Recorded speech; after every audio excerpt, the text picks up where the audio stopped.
In a peaceful village surrounded by mountains and sparkling rivers, lived a curious boy named Ayan. Ayan was 10 years old, with big brown eyes full of wonder and filled with dreams. More than Ayan dreamed of reaching the top of the tallest mountain near his village, a mile high that its peak touched the clouds. Every day, Ayan would look up and imagine standing at the top, feeling the cool wind, and seeing above. But whenever he told people a dream, they would laugh and say, "Ayan, you're too small. That mountain is too high. It's impossible." Their words made Ayan sad, but deep down he refused to give up on his dream. One evening, as the sun painted the sky in pink, Ayan went to his wise grandmother. She was sitting on the porch, knitting. "Grandmother," Ayan said softly, "do you think I can ever climb that mountain?" Grandmother looked at him kindly and said, "Ayan, the tallest mountain is climbed not in leaps, but by little. You take one small step at a time, you can reach even the clouds."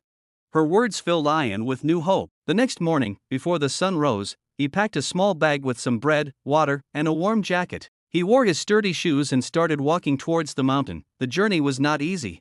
The path was full of stones, thorns, and steep slopes. Sometimes Ayan would trip and fall, but he remembered his grandmother's words and got up each time. When he was tired, he sat under a tree, ate a little bread, and gazed at how far he had come. One little step at a time, he reminded himself. On the way, Ayan met many challenges. A river blocked his path, but he found a fallen tree and used it as a bridge. A storm came, but he took shelter in a cave and waited for it to pass. At night, he looked at the stars and felt their light give him courage. Days turned into weeks. Ayan's clothes were dusty, and his shoes were worn out, but his spirit was strong. He met kind strangers, a shepherd who shared his milk, a woodcutter who showed him a safer path, and a traveler who gave him a map. All of them were amazed by the little boy's determination. Finally, one morning, after a long, hard climb, Ayan reached the top of the mountain.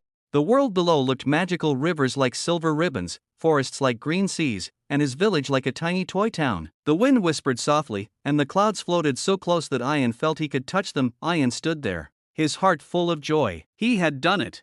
Not because he was the strongest or the biggest, but because he believed in the power of small steps. When Ayan returned to his village, everyone gathered around him. They could not believe that the little boy had climbed the tallest mountain. Ayan smiled and said, "It wasn't magic. I just kept going, one little step at a time."